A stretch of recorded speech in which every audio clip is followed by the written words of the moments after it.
wabarakatuh. Perkenalkan, nama saya Fitri Arianti, D1A117158, jurusan Agribisnis Fakultas Pertanian Universitas Halu Oleo. Saya akan membahas hasil review saya mengenai materi pengantar agribisnis.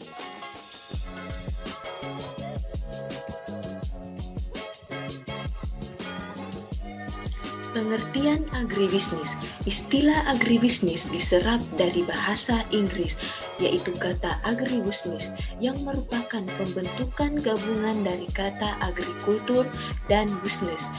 Agrikultur merupakan pertanian, sedangkan bisnis merupakan bisnis. Jadi, agribisnis merupakan suatu kegiatan usaha di bidang pertanian, termasuk peternakan, kehutanan, perikanan, yang tidak hanya terfokus pada proses budidaya di dalam lahan budidaya saja, melainkan juga merupakan sistem yang mencakup proses peningkatan nilai tambah komoditas-komoditas on-farm melalui proses pengolahan serta pemasaran dan distribusinya. Secara umum, agribisnis mencakup pertanian secara luas. Ruang lingkup agribisnis mencakup semua kegiatan yang berhubungan dengan pembuatan dan penyaluran sarana produksi pertanian, kegiatan produksi atau budidaya di dalam usaha tani, penyimpanan, pengolahan, dan penyaluran komoditi pertanian dan produk-produk yang memakai komoditi pertanian sebagai bahan baku. Hubungan sektor pertanian dan sektor industri dalam agribisnis.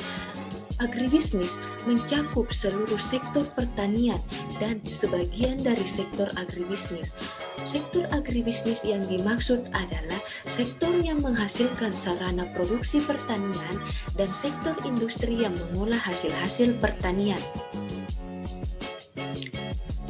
Agribisnis sebagai subsistem terbagi menjadi 5 subsistem, yaitu subsistem pengadaan dan penyaluran sarana produksi, teknologi dan pengembangan teknologi pertanian, subsistem budidaya atau usaha tani, subsistem pengelolaan hasil pertanian, subsistem pemasaran hasil pertanian, dan subsistem layanan dan pendukung. Hubungan yang terjadi di antara kelima subsistem ini misalnya dapat ditunjukkan melalui keterkaitan antara subsistem produksi usaha tani dengan subsistem pengadaan dan penyaluran sarana produksi. Kegiatan budidaya di lini on-farm dapat berjalan dengan baik, salah satunya jika ditunjang dengan pengadaan dan penyaluran sarana produksi yang memadai. Selanjutnya, proses budidaya atau proses primer sangat berperan penting dalam menghasilkan komoditas-komoditas dengan spesifikasi yang sesuai dengan permintaan subsistem pengolahan, baik dari segi standar mutu, kuantitas maupun kontinuitas pasokan bahan baku produksi. Meskipun produk yang dihasilkan oleh subsistem pengolahan memiliki kualitas yang prima, tetapi mekanisme sistem agribisnis tidak akan berjalan sempurna apabila dalam penyampaian produk tersebut ke tangan konsumen tidak ditunjang dengan proses pemasaran, transportasi maupun pola distribusi yang sesuai.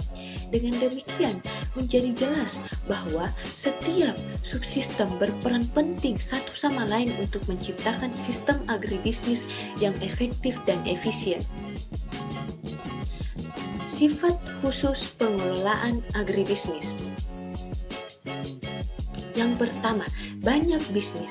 Sesuai dengan namanya, agribisnis atau bisnis dalam dunia pertanian, tentu banyak sekali sektor pertanian yang dapat dijadikan bisnis, mulai dari lahan pertanian sampai ke transportasi laut, pengolahan, maklar, pengecer, pengepak, perusahaan-perusahaan penyimpanan atau gudang, dan restoran. Terdapat pula bisnis yang berbeda yang dilakukan untuk menangani perpindahan barang dan dari petani ke konsumen melalui pedagang pengecer. Kemudian sifat yang kedua, berhubungan secara langsung atau tidak langsung dengan para petani produsen pangan dan serat. Pada dasarnya hampir semua usaha dalam bidang agribisnis berhubungan secara langsung maupun tidak langsung dengan para petani produsen pangan dan serat. Tidak ada industri lain yang dibangun di sekitar produsen bahan baku. Kemudian sifat yang ketiga, skala agribisnis beragam. Mulai dari ukuran raksasa sampai dengan ukuran rumah tangga. Untuk skala agribisnis berukuran kecil, biasanya harus bersaing di pasar bebas, di mana terdapat banyak penjual dan sedikit pembeli. Sifat selanjutnya, agribisnis cenderung berorientasi kepada keluarga dan kepada masyarakat. Jadi, masyarakat bertempat di kota-kota kecil atau di pelosok pedesaan, di mana hubungan antar manusia sangat penting dan persekutuannya bersifat jangka panjang. Mereka masih mengenal satu dengan yang lainnya, mereka masih mengenal keluarga satu dengan yang lainnya, bahkan mereka saling mengenal untuk beberapa generasi sebelumnya. Kemudian sifat agribisnis konservatif dibandingkan dengan jenis bisnis lain. Hal ini dikarenakan beberapa petani masih berfilosofi hidup tradisional. Kemudian sifat agribisnis musiman. Meskipun agribisnis menjadi industri raksasa, berbagai permasalahan sering timbul karena keadaan alam dari kegiatan penanaman dan pemanenan. Kemudian sifatnya erat hubungannya dengan hukum alam, misalnya kekeringan, banjir, serangan hama, dan penyakit merupakan ancaman yang setiap saat dapat menerpa agribisnis. Setiap orang yang bergerak di bidang agribisnis pasti menyadari bahwa agribisnis sangat dipengaruhi oleh keadaan cuaca. Agribisnis dapat dipantau dan dikelola oleh pemerintah, mengingat sektor tersebut menyangkut kehidupan hidup orang banyak, terutama komoditi pangan. Untuk jurusan agribisnis diajarkan beberapa mata kuliah mengenai pertanian dan ekonomi, misalnya pengantar agribisnis, pengantar ilmu pertanian, pengantar teknologi informasi dan multimedia pertanian, dasar-dasar usaha tani, dasar-dasar ilmu tanah, dasar-dasar perlindungan tanaman, komunikasi dan penyuluhan pertanian, kewirausahaan, ekonomi pertanian, dan pemasaran hasil pertanian.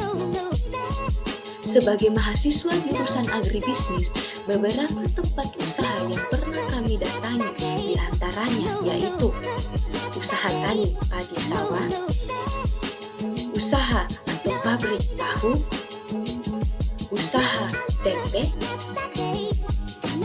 usaha rumput laut, pabrik atau perusahaan kelapa sawit, pemanfaatan pekarangan melalui pemberdayaan kelompok wanita tani, usaha peternakan sapi, dan usaha pemasaran jambu mente oleh DMT Mubarak Lombe. Baik, saya kira demikian hasil review saya. Lebih dan kurangnya mohon dimaafkan. Wassalamualaikum warahmatullahi wabarakatuh. Terima kasih.